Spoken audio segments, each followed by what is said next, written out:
No capítulo 10 de Apocalipse, foi ordenado a João que ele tomasse um livrinho da mão do anjo que estava com o pé na areia e sobre o mar e comesse esse livrinho. Em sua boca seria doce, mas quando chegasse ao estômago seria amargo. Esse livrinho fala de uma experiência de desapontamento que o povo de Deus enfrentaria. Vamos conhecer um pouquinho mais a respeito dessa história hoje.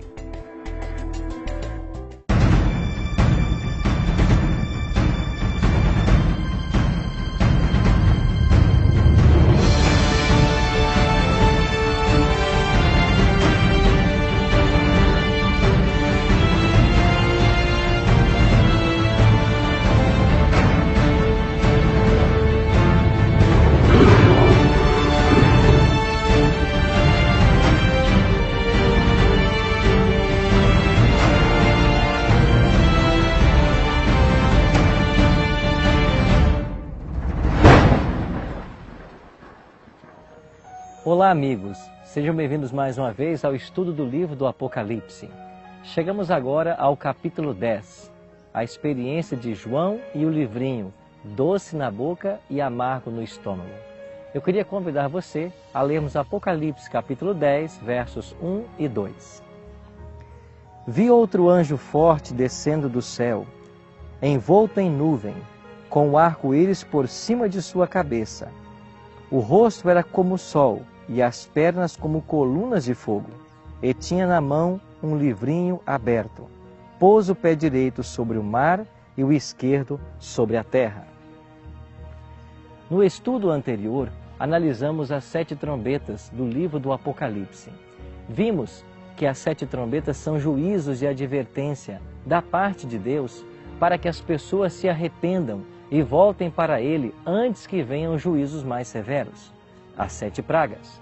Hoje vamos estudar então nesse capítulo 10 de Apocalipse e ver que Deus profetizou o surgimento de um movimento religioso que servia como instrumento seu para lembrar a cristandade de algumas doutrinas que haviam sido esquecidas.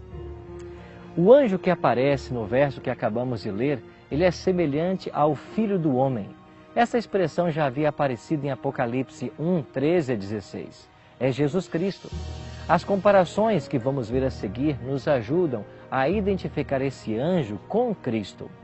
Primeiro, esse anjo aparece envolto em nuvens. As Escrituras frequentemente associam as nuvens com aparições de Jesus Cristo, como por exemplo em Apocalipse 1,7 que nos diz: eis que venho com as nuvens e todo o olho o verá. O arco-íris estava por cima de sua cabeça, mas estava também ao redor do trono, em Apocalipse 4. E Jesus partira do trono de Deus. E o rosto como o sol, e as pernas como colunas de fogo, é uma descrição similar à que nós vemos no capítulo 1, do Cristo glorificado. O fato de Jesus ser chamado anjo não torna ele uma criatura. Ele é Deus, no mais pleno sentido. O termo anjo na Bíblia significa mensageiro. Por isto, Jesus é chamado o anjo no sentido de que é o mensageiro do Pai à humanidade. Foi ele quem revelou aos seres humanos a vontade de Deus e o plano da salvação. O fato desse anjo ser Jesus, o mensageiro do Pai, e estar com o pé sobre o mar e o outro sobre a terra, indica a autoridade de Cristo. João viu que Jesus estava com um livrinho aberto em sua mão. Isso simboliza o livro de Daniel. Estava aberto, indicando assim que o tempo do fim havia começado. No tempo do fim, o livro de Daniel seria entendido, ou seja, seria aberto.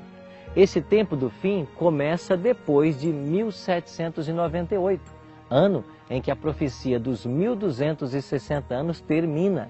Significa que depois desse ano, o livro de Daniel seria entendido e que ocorreria um grande despertamento profético no mundo. E foi assim exatamente o que aconteceu. Por volta do século XIX, houve um grande desapontamento profético. O pregador Batista Guilherme Miller, após estudar as profecias de Daniel 8,14, entendeu que Jesus voltaria à Terra por volta do ano 1843.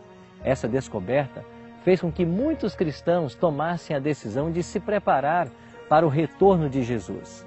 Guilherme Miller esteve junto com seus seguidores, chamados Milleritas, esperando por esse dia. Eles foram mais longe e marcaram a data para a volta de Jesus como devendo ocorrer no dia 22 de outubro de 1844.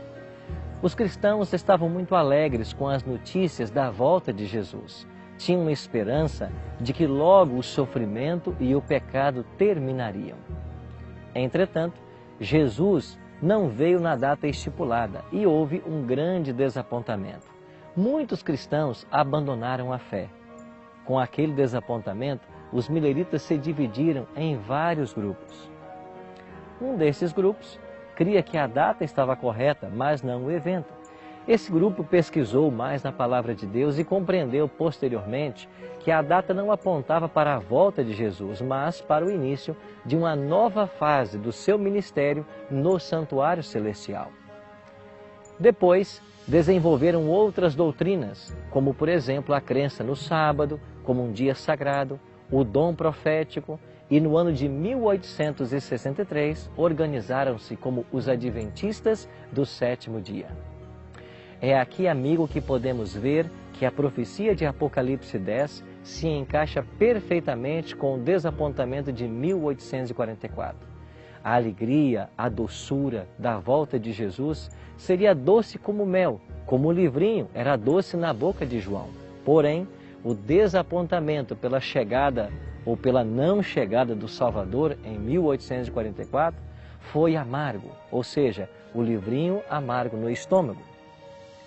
Os sinceros milleritas, essas pessoas que pertenciam a várias denominações cristãs evangélicas, reconheceram e receberam de Deus grande conforto. Em Apocalipse capítulo 10, verso 11, nos é dito: Então me disseram, é necessário que ainda profetizes a respeito de muitos povos, nações, línguas e reis. Eles se viram então como um movimento profético. A expressão é necessário que ainda profetizes a respeito de muitos povos, nações, línguas e rei, significava que esses crentes tinham muito o que fazer, ou seja, eles deveriam pregar o Evangelho a todo mundo para testemunho a todas as nações. Veja que a Bíblia fala do surgimento de um povo que reuniria todas as verdades descobertas pelos reformadores e acrescentaria outros ensinos bíblicos esquecidos. A doutrina do santuário, a reforma de saúde, a doutrina do sono na morte até a ressurreição e uma pregação mais forte sobre a importância da observância do sétimo dia da semana, como está escrito no 4º mandamento da lei de Deus. Amigo, Deus profetizou o surgimento da Igreja Adventista do sétimo dia e disse na Bíblia que o seu povo seria caracterizado pela obediência aos seus mandamentos, conforme Apocalipse 14, 12. Lá diz: aqui está a perseverança dos santos, os que guardam os mandamentos de Deus e a fé em Jesus. Não quer você fazer parte desse povo da profecia? Não gostaria você agora de abrir o seu coração e entender que Deus tem verdades para esse tempo presente? Eu quero convidar você a entender que essa profecia nos chama para uma mudança. Eu e você estamos sendo chamados a se unir àqueles que guardam a lei de Deus, inclusive o 4º mandamento, que requer a observância do santo sábado. Se é desejo do seu coração agora colocar-se nas mãos de Deus e cumprir toda a vontade dele, ore comigo agora. Pai, muito obrigado por esta profecia que aponta o surgimento da tua igreja remanescente. Coloca em nosso coração o desejo de fazer parte da mesma. Em nome de Jesus te oramos. Amém.